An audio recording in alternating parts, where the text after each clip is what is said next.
And we're back. Just got a 3-day Facebook ban because I posted a joke meme movie poster. Instantaneous, too. I don't get Zuckerberg and his logic, but it is what it is.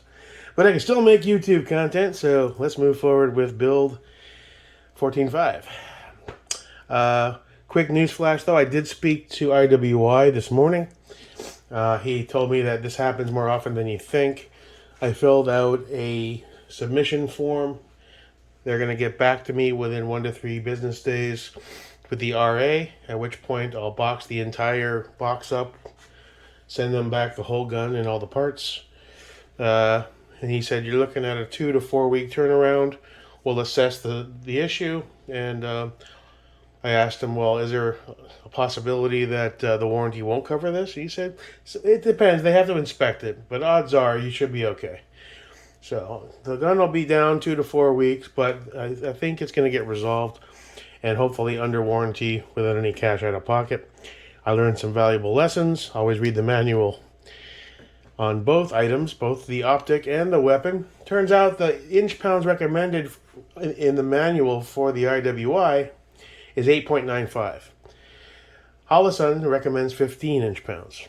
I thought I was erring on the side of caution, and I had it set to 10 or 11. Now this fat wrench doesn't go below that number, I don't believe. Well, it goes below 10, but there's no numeric value assigned. So I probably should have started bottomed out.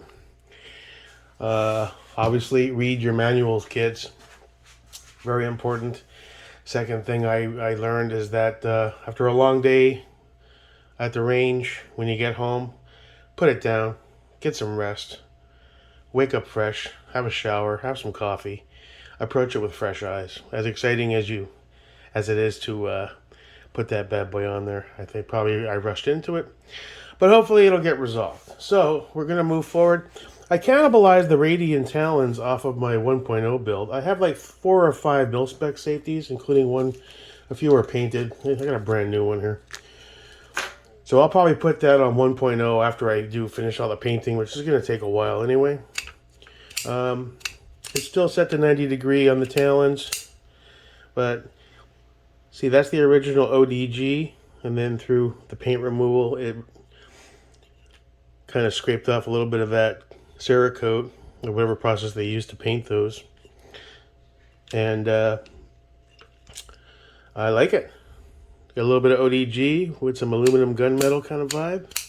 It's still at 90 though. I got to figure out how to set these to 45. If you, I know it's something about the tumbler. You got to insert the tumbler in a different direction. I'll watch a video, but full ambies on the Radians with a touch of ODG. I think it looks cool. All right, so let's move on to some more stuff. And let there be light. You can get a better look at that, how those talons look. I think it actually worked out pretty cool. This is back when I had these on 1.0, and I was doing let's take the steel wool to some of the paint to give it like a battle-worn finish idea, whatever. And I ended up scuffing up a little bit of the Cerakote, but now it looks kind of cool. Got your ODG. Looks, I think a cool vibe. All right, so let's move forward. Hey, buddy. That was Ozzy the Rottweiler. Everybody, he's a good boy. All right, so I got the Vieltor tube on there. I'm currently running just a standard castle nut with one of my BCM end plates here for now. I mean, I want to pick up a FCD ODG with an ESFH. That's the plan. Till then, this will hold it on. I won't stake this, obviously. There's no point because it's going to get replaced. But we've got our buffer retainer in there. I've learned some lessons with those. I wish I still had all my old videos when I first started it back in the garage. Those things launched into space several times, crawling on your hands and knees, cursing for hours, pulling the place apart, buying oops kits. What an adventure it's been. But there's still a ton more to learn. I did pull the first pin off of 1.0's build to use for now. So now we can securely put this on without having to use anything else. I need to harvest the other pin. I'm going to order, I don't know, I was going to order FCDs, but I saw a set that are, they're labeled Noveski with the Noveski logo on them. I said, oh, those look good. And they're $5 cheaper. I might get those. I think it's a nice touch. Eventually, I'd like to get a Noveski upper. I just couldn't find one, and I said, I saw this in the store, Wilson Combat. I said, you know what? That's a good deal. It's a good brand. Let's go for it. We can always swap it out later. So I gotta harvest this, and then we'll use these for now. You can always swap them out later. So where are we now? Hi, Ozzy. What's up, buddy? All right. So where is my Vialtor buffer? Let's go ahead and pop that pin. Comes out pretty good. Okay, so where's that Vialtor? Let's get that off of there.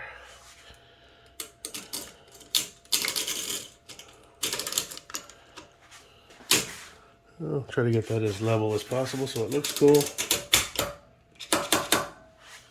Alright, so that's in there. Trigger. Well, I was looking around. I kind of want to try something other than Geisley and not spend a fortune this time around. I have the 3-gun flat. I have the SDA. I have the SDC, I think, on one of my other ones. My Sons of Liberty lowers have the Sons fighting triggers. I was looking at Centurion Arms has a sniper trigger that looks interesting for a C note. I saw it on Saul and Abby's website, Rooftop Defense. Another option is they make a lower model of the Geisley. I think it's $1.99. If you're going to spend $200, you might as well spend the $240. So I'm trying to go a little bit lower because I've spent a lot of cash and I really need to slow it down. I'm going to take some goof off and remove some of that paint. This is a LaRue flat single stage. I may use this. I'm still thinking it over. I might just order the Centurion Arms, give that a try. I was looking at the competition Sons of Liberty trigger as well. I mean, from what I gather, 2-stage competition triggers are more for precision. Obviously, I'm not a precision guy anywhere near it yet. I'm more of a go to the range and bang, bang, bang a paper guy. So I don't really need the best of the best triggers currently. I have some. They're great. I'm sure I don't use them to their full potential. But on this one, I think I might go with something a little less fancy. I don't know if I want to just clean up the LaRue and run that for now. I'm going to need another trigger for build 1.0 though. Or if I just pull the trigger on a Sons trigger or maybe the Centurion Arms. That's got a lower pull weight. So I'm still back and forth on the whole trigger thing. I can clean this up and run this for now and then replace it later. Matter of fact, maybe I'll just leave the paint on there. It can look kind of cool. So we can do that. You know, still trying to feel it out, see what I want to do. I don't want to cut corners for the sake of instant gratification, but at the same time, financially, I gotta be prudent. So that's where we are with that. This just slipped off. I had to stop my dog came in and I was taking this off. And Ozzy came in and he kind of put his paw on my leg and I got distracted and this fell and I got a scratch on here. I think we're good though. No big deal. It's brand new, goddammit. Okay, so where are we? I gotta harvest this pin. I'm gonna order, well, the EMR. I have some spare mil specs. But I have those parts arriving Thursday from Michael. So I'm not gonna bother running these. I do still need an EMR. I can always run a mil spec until then.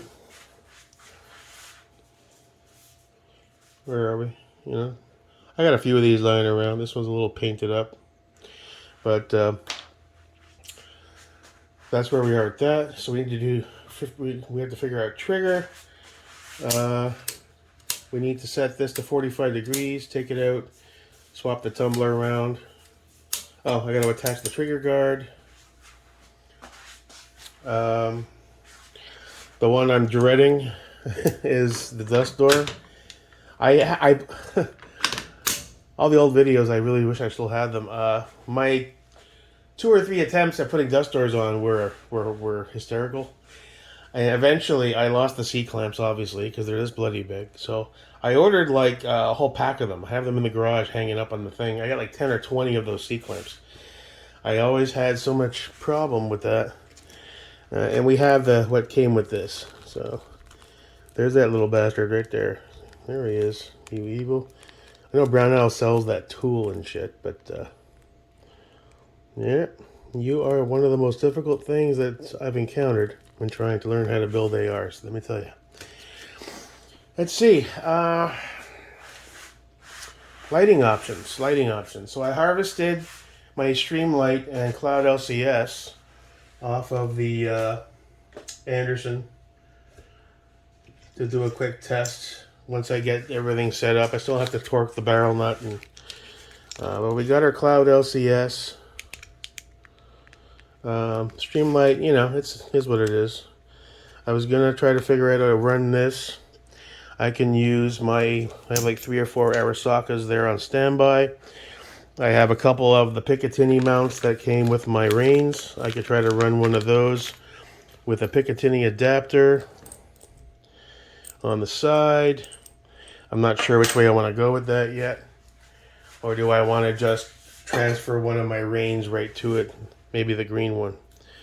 Matter of fact, where's my...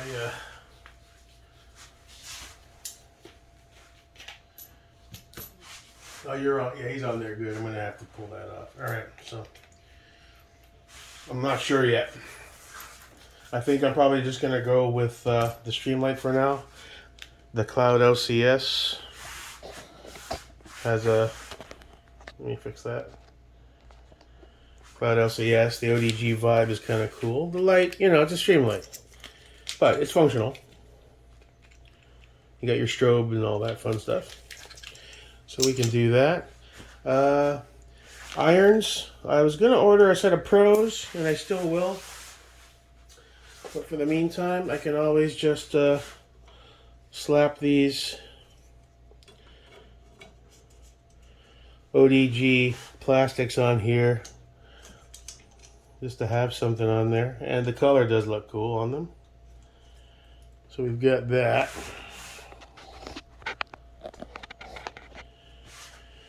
Let's see. So we got to torque the barrel nut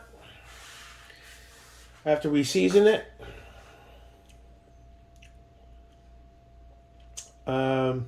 We have to time the nocks and shim it. Got to tighten up that carved P after we size it up, make sure it's where I want it. We got to do the dust door install, which I'm not looking forward to, but it'll get done. We're waiting Thursday on the parts for the Ambi mag release FCD, along with the augmented bolt catch dimple. And obviously we need to make a determination on the trigger. And then it'll come down to just doing some buttoning up. The castle nut, I'm going to torque this down. I'm going to use this for now until I can find and grab an ODG version of both. I think Roger has them on his website. Everybody else doesn't seem to. They have different combinations. They have the ODG nut, but they don't have the ESF. They have that in FDE in black. So I may just order direct from Mr. Wang, the Duck Father. And, you know, we'll be close to good. We'll get this right to the range and we'll get some shots once it's all dialed in. And that's where we are. So, and as far as I've decided, I'm not going to Cerakote 1.0. I just don't want to spend the cash on that right now. So we're going to do a final prep and tape. And since I'm stealing the pins off of this, I have to figure out a way to find something that fits snugly that I can shove in those holes. That's going to get saturated in paint just to hold that together, because it's going to be hanging from 2 copper wires on that rack outside. And it's got to be somewhat secure, obviously. Can't have them falling in the grass. So yeah, that's where we are right now. We'll get that prepped up, ready to go. I'm going to do a very light primer coat on it after it's fully degreased. I'm thinking of ordering a can of ultra flat black Krylon. And I found some interesting stencils from Tactical Penguin, either multicam or digicam. And so what I'm thinking is we're going to do a light primer coat, let it cure for a day or two, or a day. And then we're going to do an ODG base coat times 2. Very light, but full coverage. Let that cure for a few days, maybe. I want all those off gases done. I want it dry to the touch. I want it perfect. And then once that's done, we'll do some stenciling. Once those arrive, we'll stencil it up. And we'll do an ultra flat black over that. And then allow that to cure for a couple days. And when it's done and we peel off those stencils, I may or may not do what some of the dudes do on YouTube. They get some ultra-fine Scotch-Brite and give it a bit of a light rub, just to kind of blend those lines a bit together. Not like a battle-worn, but kind of blend, because some of those lines can be really harsh. And then after that, I mean, I don't think there's any point doing a matte clear. It'll be a bit shiny if I do. I'll look into that. I may see if they make a ultra-flat clear, just to protect it a little bit, so it looks a bit like a Cerakote job for a while. But that's where we are with that. So the IWI, we're on the case. 14.5 build is slowly coming together because I'm still thinking what I want to do. I don't want to rush it.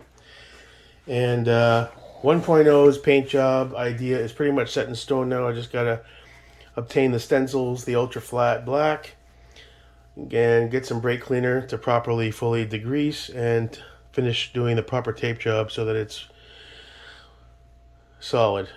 Especially these edges here. I don't want the black showing through as much as possible.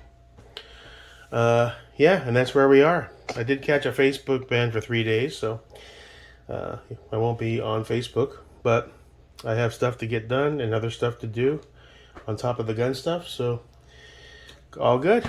We're in a good place. Thanks for stopping by. See you next time.